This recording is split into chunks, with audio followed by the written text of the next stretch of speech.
Welcome back to Franklin Covey's twice weekly leadership podcast on Leadership with Scott Miller. That's me. I'm your host each week. I have the distinct honor of being associated with Franklin Covey, which is the world's most trusted leadership development firm, for 6 years and nearly 400 episodes taped in this podcast studio, where we release 2 episodes weekly on Tuesdays and Fridays, both in audio and video. We shine what is Franklin Covey's megawatt leadership spotlight onto thought leaders from every walk of life. And today, I'm honored to have the renowned thought leader, Herminia Ibarra. She is here from her home in London. Her newest book is Working Identity: Unconventional Strategies for Reinventing Your Career. This is going to be a very practical session for everyone who's in any phase of their career.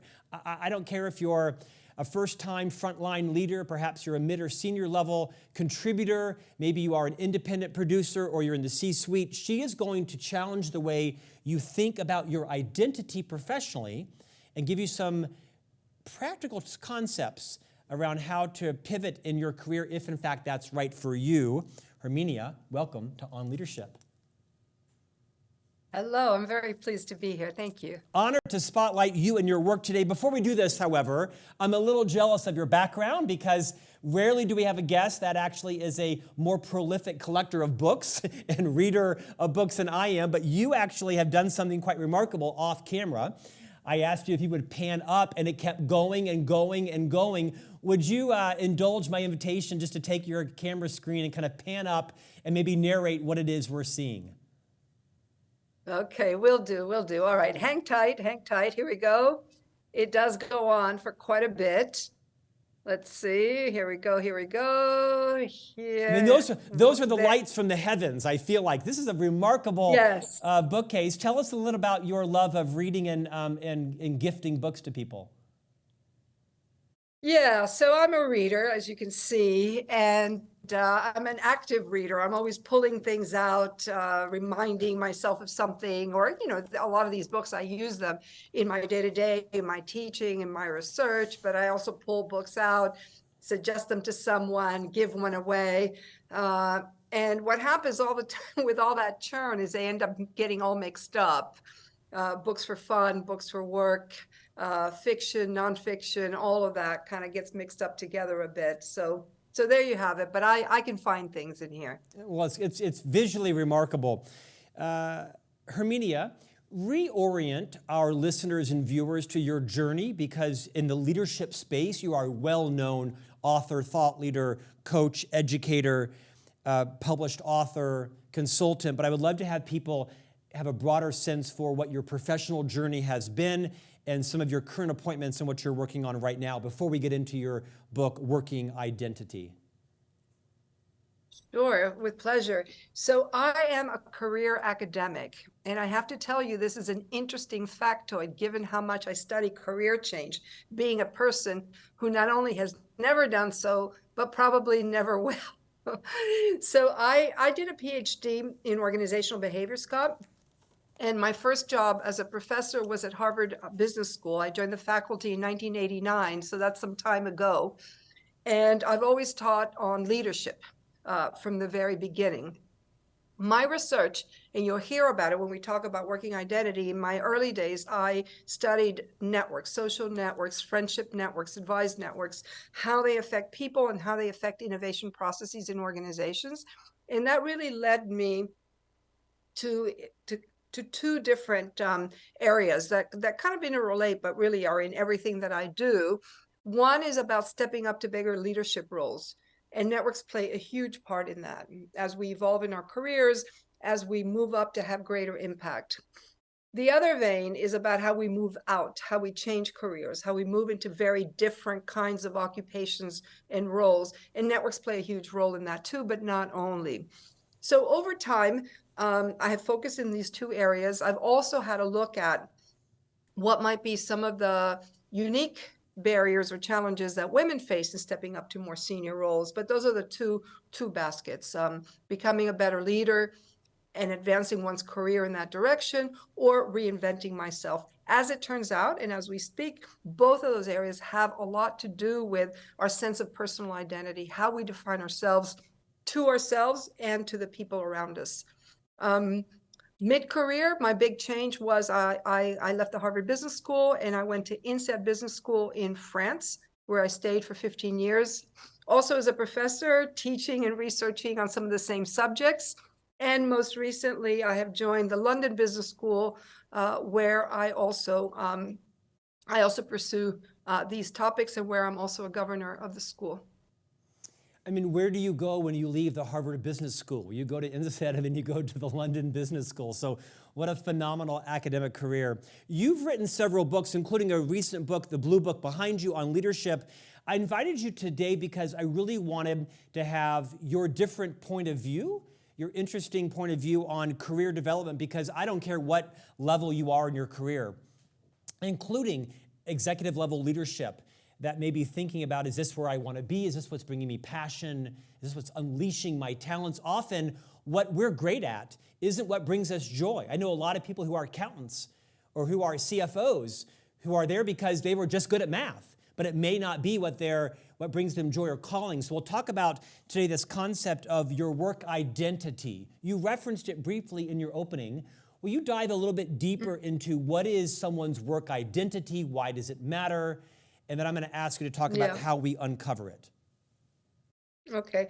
And notice that there's a little bit of a play in the title, Working Identity. It is who you are at work in terms of your work, which is an important way in which we define ourselves, but it's also working your identity as a verb form, working it as a draft, as a work in progress. It's both of those things.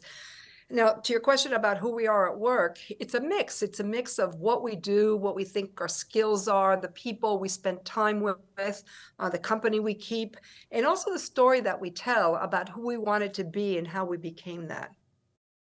Herminia, I had the privilege of interviewing Stedman Graham, a fairly famous American entrepreneur, investor in urban leadership for youth. Many know him as Oprah Winfrey's life partner, a very accomplished man on his own. He wrote a series of books about identities and identity leadership. And he said something, I've known Stedman for nearly 30 years. He said something that I think was profound. He said, most of us are living an identity that somebody else chose for us. Our parents, our caregivers, someone in our family. And I think that translates not just personally, but into our professional lives. Talk about the extent to how people should be aware of if they are living a professional identity that perhaps someone else consciously, subconsciously led or lured them into, and what are some of the ways in which you can maybe unwind from that if it's not working for you? Yeah. And that is most of us. That is most of us. Earlier in our careers, we make our way into a world of categories that are established. What's a good thing to do? I'll be a doctor, I'll be a lawyer, or I'll be a business person. And sometimes it's even, you might be pulled in that direction without necessarily understanding, the family dynamics that led you there, or the kind of the group reinforcement that you get from being part of it. And what happens over time is you come to realize that, in fact, perhaps it wasn't been entirely your own choice, more of what I call an ought self, something imposed on you. The whole task, really, of mid-career reinvention is becoming your own person, being able to ask yourself, who do I really want to be, in a way that matches up to my interests, my talents, and also things that are wanted out there in the world. You and I share a lot of interests, one of which, of course, is leadership. The other is career development. I have shared this story, but I'm going to reshare it, and I'd like to have you maybe expand on it. I was born in an upper white middle-class family in the 70s in Central Florida. My father was a full-time provider. My mother was a full-time homemaker and parent to my brother and I. My dad's dad died when he was 10 of cancer. And my dad's twin brother caught polio in junior high school and spent a decade in iron lung and also died. And as a result, my father's mother was in mourning, and for a variety of reasons, he didn't really have parents. My mother was the daughter of two violent alcoholics who did not do a good job of parenting. In fact, she generally parented herself. When they met, their number one value became stability in our family. There was not a lot of joy or happiness. There wasn't a lot of fun or excitement, but there was a lot of stability. We had everything we needed and not much of what we wanted. I think as a result of their drama, their trauma, they became very fixated on stability. With my brother and I, what is the badge? You mentioned the badge, right? Doctor, lawyer, anesthesiologist. So my brother very dutifully went to MIT and achieved a chemical engineering degree, a master's of business science, and my parents were quite proud of him. Then along comes his younger brother, me. And, I work on political campaigns, then I get a job at the Walt Disney Company, and I sell real estate, and then I move into project management and sales and leadership. Then I host a podcast, and I'm a CMO, and I host a radio program, and I write books and give keynotes. And to this day, my mother, who is still alive, can't tell you how I earn a living because she can't relate to it. I think as a result, I was always, by far, the lesser approved child. I think this is a lot of people's journeys. Their parents valued something and they felt forced into it. And I want to kind of give voice to both of those, to the parents who were doing their best with what they knew, but to this generation of people that found themselves lured into a career that became not a labor of love, but kind of a burden. Maybe you could take a moment or two and disagree with me or agree, doesn't matter, because I think a lot of people, when they hear those stories, can relate. There is so much truth to that. And so many of the people that I have interviewed have told me about reaching a moment in their lives. Often it's due to a traumatic event that makes them step back and say, are my choices mine? And is it not time now to make my choices mine, given, the time that's left, or to give the time that I need to build something new? That's not necessarily to say that we reject some of those values that were imposed upon us. I can relate to your story. We were immigrants from Cuba. We immigrated to Florida, actually, when I was 7 years old. And for my parents, the key value was education, education. You arrive penniless, it's the immigrant dream. What do? You overeducate yourself. So what did I do? Study as much as I could, get as many degrees as I could. And lo and behold, I'm still in school. I remember I had an aunt that used to say, oh, she's still in school. I'm 50 years old and I'm still in school.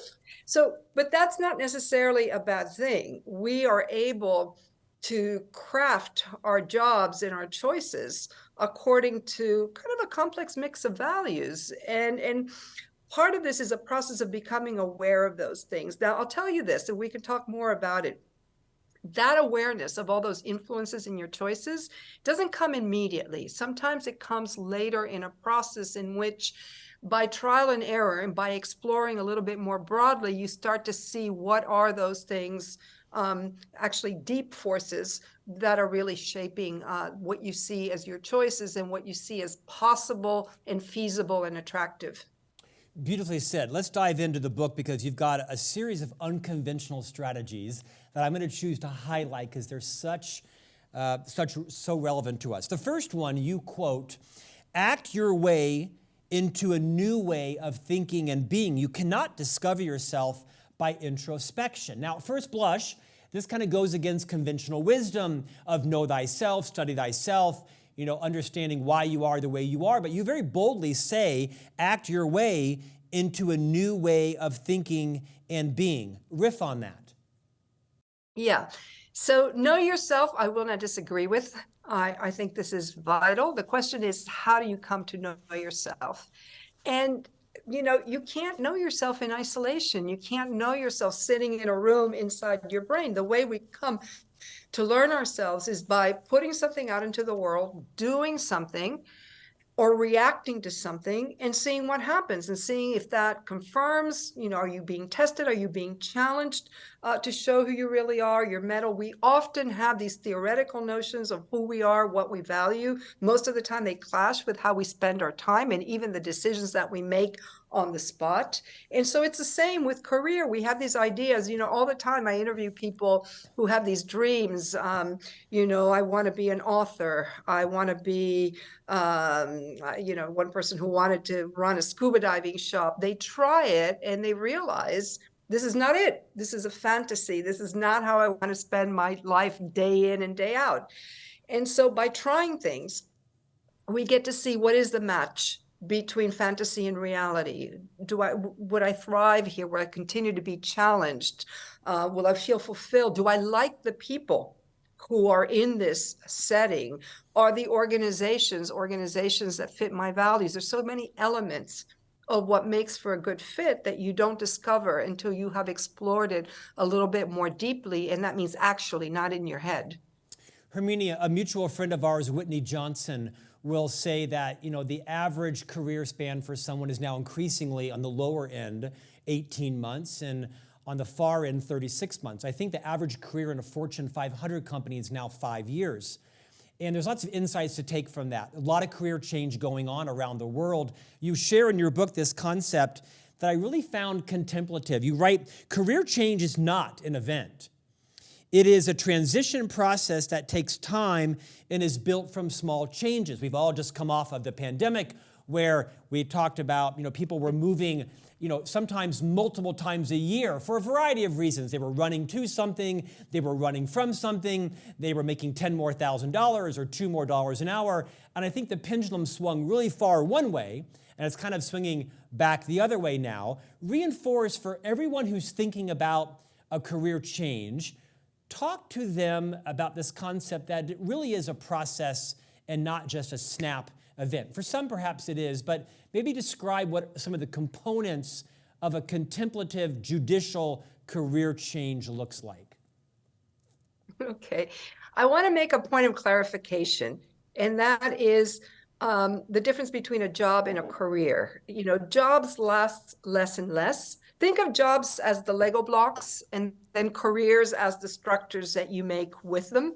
And so you could have a series of different jobs and maybe a series of different jobs in different companies or even different industries, and there's still the same career as an accountant or career as a lawyer, and it hangs together for you.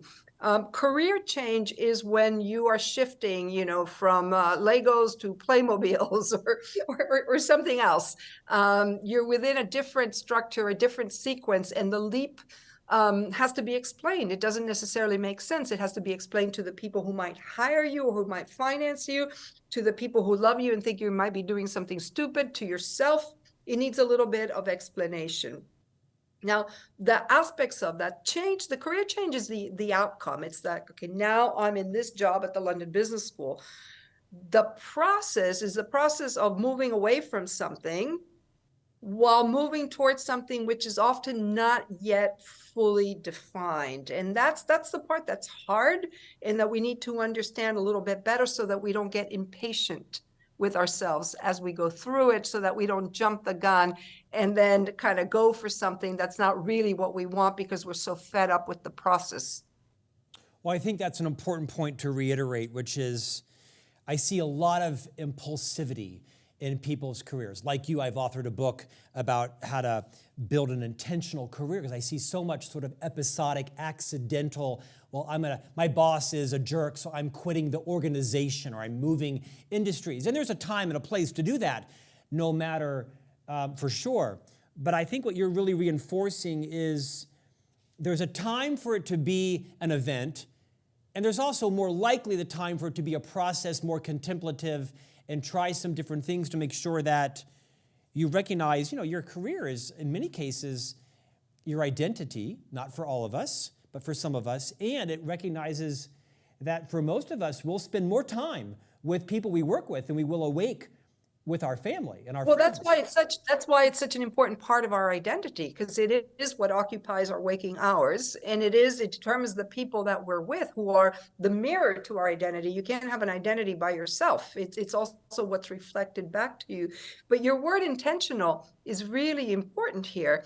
This thing about impulsivity, I do see lots of people who are very unhappy about what they're doing, but they don't know where to start. They know what they don't like. They don't know what they want to do instead. And so they wait for something to come to them. Sometimes nothing comes and they get stuck and frustrated, but oftentimes things do come to them and they're the wrong things, but you jump hoping that the change of context will take care of the malaise that you're feeling. But in fact, you haven't really given thought or experimented with possibilities enough to know what it is that you're really looking for. Another unconventional wisdom you share strategy is the following. Stop trying to find your one true self. Focus your attention on which of your many possible selves you want to test and learn more about. Honestly, it's a concept that I don't think I'd ever been exposed to before. It makes sense intuitively, but I thought it was profound. I'm going to actually read it again, let it kind of sink into all of our listeners. Stop trying to find your one true self. Focus your attention on which of your many possible selves you want to test and learn more about. Expand on that.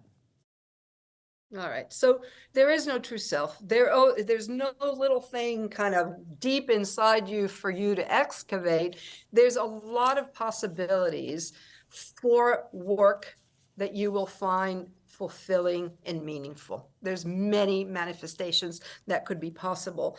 And so what I tend to focus on is this idea of possible selves, which I have borrowed from a psychologist named Hazel Marcus at Stanford. And what she has said, based on research, is that our identity is not just who we've been, our past formative events, or who we are today, the things we do, mother, wife, professor. It's also our fantasies and hopes and fears and wishes for who we might become in the future. And in fact, there's quite a cast of characters, and we do well to pay attention to them because they motivate us. And they guide our attention to what to explore and who to meet and what to look for. One of the most interesting things I do with my students is, instead of asking them, write to me who you want to be in 5 years' time, or write me your obituary, what are people going to say about you? I say, write me a list of at least 10 and hopefully more possible selves for your future. Be divergent. Don't try to be consistent.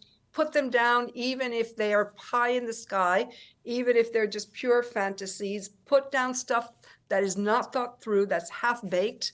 Put down the things that you don't want to be, that other people think you ought to be. Put down your feared possible selves, that person who you think you fear you might become if you don't leave this job or if you don't do this and this. Write them down, discuss.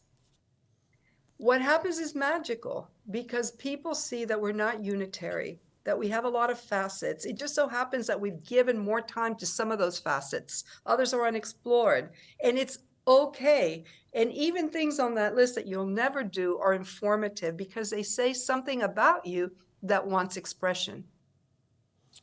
Herminia, I had a 3-decade career in corporate America, 4 with the Walt Disney Company, and coming on now 27 years with the Franklin Covey Company.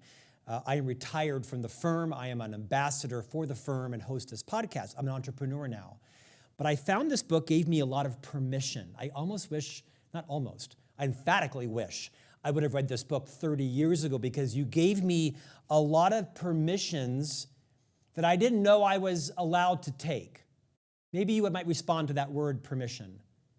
Yeah, I think it's the right word. That is why people feel so relieved when you say, write that list of possibilities. They're getting permission to be inconsistent, to be multiple, to not make sense, to be many different selves.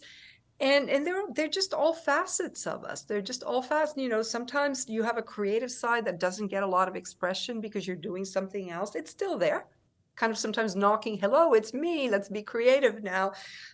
We have sides of ourselves that are more entrepreneurial. Sometimes they get more expression, and there are times when we really want to do that. There are times that we don't. And it's great to have permission to be all those things, particularly when you're in this phase that I call the messy middle, or in between the old and the new. That's a really important time to have permission to, what I call, play with your possible selves in order to learn where you might go, in order to not just kind of default to the obvious, which is not always the best solution. That's exactly where I was going next. You say in the book, it's always ugly in the middle. And I thought that was so empowering for us, because I think so often we fall into the comparison conundrum, where we compare our early journey to someone else's finish line, or to where they've been. And it's natural as humans to compare ourselves to others. We rarely compare ourselves to where we were and where we are now. Remind everyone how important it is to embrace the fact that it is ugly in the middle, and that's actually a good thing for your own self-discovery and your own learning. Yeah. And by the way, when you talk to people who have made a big career change, they forget all the ugly stuff. It's kind of like childbirth. You forget how painful it was and you go at it again. It's not that they're lying to you. They've forgotten. And I learned this in doing this book as I started hearing these stories. And it just seemed these people would tell you something that was so obvious and so clear. Like one day, the hand of God came down from the sky and said, this is who you were meant to be. But when you interview people in process, it's a mess. They're confused, they're anxious. One day they're excited, one day they're really worried, one day they want to be CEO at their company, the next day they want to be an entrepreneur in a completely different industry. It is a bit of a mess.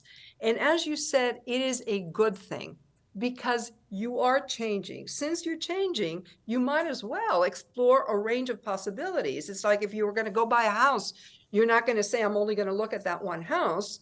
You want to look at 10, and sometimes looking at that ugly house makes you realize what is it that's really important to you. And so that period is a period, again, to use your word permission, when you have to give yourself permission to diverge, to take your time, to be not as efficient, it always takes longer than people think. It's less linear. And that is a good thing because the task here is discovery. It's not a task of, making your way. It's not implementation. It's not making your way to a destination that's fixed. It's discovering possibilities that you didn't know existed. And that's always a bit of a zigzaggy kind of path. Your book is a great parenting book. It's also a great leadership book. I think it's a great book for parents in their perhaps high school or graduating college children or children of any age, beyond high school to read. I want to share another unconventional strategy. I'm going to read it and have you then expound on it. Resist the temptation to start by making a big decision that will change everything in one fell swoop. Use a strategy of small wins in which incremental gains lead you to more profound changes in the basic assumptions that define your work and life. Accept the crooked path. Now, there's lots of very valuable career advice out there. In my book, Career on Course, I talk about how to move your career from accidental to intentional, and my book is written more towards people who want a linear path, who they know they want to be the CEO in 30 years from now, and how to methodically get there. Your book, I think, is actually a book that would have been really great for me to read because you take great care, I'm going to use that word permission again, and letting people explore their multidimensional selves, their passions, their joys, what they like, what they don't like, what house they do like, what house, metaphorically, they don't like. Talk about the risk that comes with people that say, you know what, I'm no longer going to be a transplant surgeon. I've always wanted to be a mortgage broker. That maybe is a bit extreme, but I'm guessing there's upside, but there's also downside with these big, massive, sweeping changes. People throw the baby with the bathwater out. Yeah. Luckily, a lot of these big, massive changes, you simply can't make them because nobody's going to hire you since you don't have the skill set or the experience. You're protected from yourself, right? You're protected from yourself. There's some built-in breaks. There's some built-in breaks in the system. It's just, it's very, very hard to do. What I think is more dangerous or more tempting is, in the business world, I teach a lot of managers and executives. They're miserable where they are. And a headhunter shows up with a proposition and it looks like it could be different enough. And they say, well, maybe at the Hong Kong office, I'll feel more, I'll have more autonomy, or the change will do me good. And they are so desperate for a change, they take something that isn't what they want or isn't what's going to fulfill what they're looking for. And so by small wins, and I have to say, we don't always have the choice. By small wins, what I mean is, what can you explore on the side? Don't leave your job. Is there an avenue within your organization to get a different skill set or to get on a project that's kind of adjacent that allows you to explore a bit of what you're interested in? Is there something that you can do outside? Can you sit on a board? Maybe it's a nonprofit. Maybe you can help a friend who's an entrepreneur who's starting something up. Maybe you take a class, maybe you give a class. There's all kinds of things that will develop new skills, put you into new networks, teach you some things about who you are, what you like, what your skills are very actively, and will help shape your sense of what it is that you're really looking for. And so I advise that. Now, there's a different case, and these are people who are out of a job. They've been fired. Look at all the layoffs in the tech industry over the past year. What does that mean? That also means do not resist the temptation to not take the first immediate thing that comes your way. If you're out of a job, that means you've got the luxury of a bit more of a playful search. You can look around a little bit more. Take advantage of that. Maybe do a side gig. Maybe do some part-time consulting while you check it out as a way of buying yourself time to explore something that's a little different. At first blush, it may seem like a luxury, but your book is very practical because you write. You may be out of a job and perhaps financially you're being compelled to take the first thing because you've got mouths to feed. And you talk about a great strategy, which I loved, which is maybe you should take something part-time or as a side hustle just to keep money coming in that you're not overwhelmingly committed to and having to bounce from because it's the wrong thing. I like for an academic who's self-admitted, hasn't been hired and fired a lot in corporate, careers, you're very practical about speaking to people's real life challenges and it not being a high-minded book. I highly recommend this. Let's end with this concept, another unconventional strategy. Don't just focus on the work. Find people who are what you want to be and who can provide support for the transition, but don't expect to find them in your same old circles. This is a great topic to kind of send us off into. Find people who are what you want to be. Talk more about that. Yeah. Sometimes our image of what we want to do next is kind of fuzzy. It's abstract. You can't quite put your finger on it. But when you see somebody in a role or a line of work that really intrigues you, that's it. You say, that's it. I can see it. This is what it looks like. And you can talk to them. You can learn more about it. That's really important. So many people focus the networking just on where can I get a job? What's a lead? What's a referral? And that's important. But it's also important to find those people that are going to help you define what you really want, that are going to expand your mind about possibilities, that are going to give you ideas maybe that you hadn't thought about, and that are going to inspire you. Since this is hard and it does take time, it's important also to have the inspiration to be able to taste it, to see it, to feel it. And sometimes when you're not even sure, you guess, oh, here's somebody who's doing something interesting. Let me find out how they got into that. And then step by step, you find your way towards the thing you want to investigate more. It's vital. You've written another book called Act Like a Leader, Think Like a Leader. It's behind you, if those of you who are watching in video in blue. Perhaps if you're so indulged, I might invite you back on to talk about that. We all think the world doesn't need one more cookbook. It does. Or one more career book. In fact, it does. And one more leadership book. It does. Talk a bit about the concepts in Act Like a Leader, Think Like a Leader. Okay. So if working identity is about how to make your way out of the career you're in, Act Like a Leader, Think Like a Leader is about how to step up to a bigger leadership role in your current career. And whether that's a promotion to a higher level or whether it's more impact in the role you're in, that's what that book is about. And it really starts with the fundamental problem of stepping up, and that's this idea that our friend Marshall Goldsmith wrote about so well in his book, What Got You Here Won't Get You There. We become successful by doing something really well, and then we repeat it endlessly, even after it is no longer relevant. Yet we live in a world of change and disruption. And so what got you here isn't even going to keep you there. You've got to grow and adapt and expand, particularly when you want to reach more senior levels, where it's not just about the expertise, it's also about the strategic thinking and the ability to bring people along. And most of us don't come to those moments with that skill set. So you have to learn it, and you have to learn it on the job, which means you act like a leader. You start doing it in order to grow the mindset of a leader, because you cannot think like without having had that kind of experience. What you think, your mindset, is the product of your past experience. How do you change that expert mindset, which is not suitable to leadership in a bigger capacity? You have to get some new experiences that will change your mind about what's worth doing. And you've got three levers to do that. One is you redefine your job so that you spend your time doing different things. I can come back to that. You expand your network so that it is broader and exposes you to a broader range of people and ideas.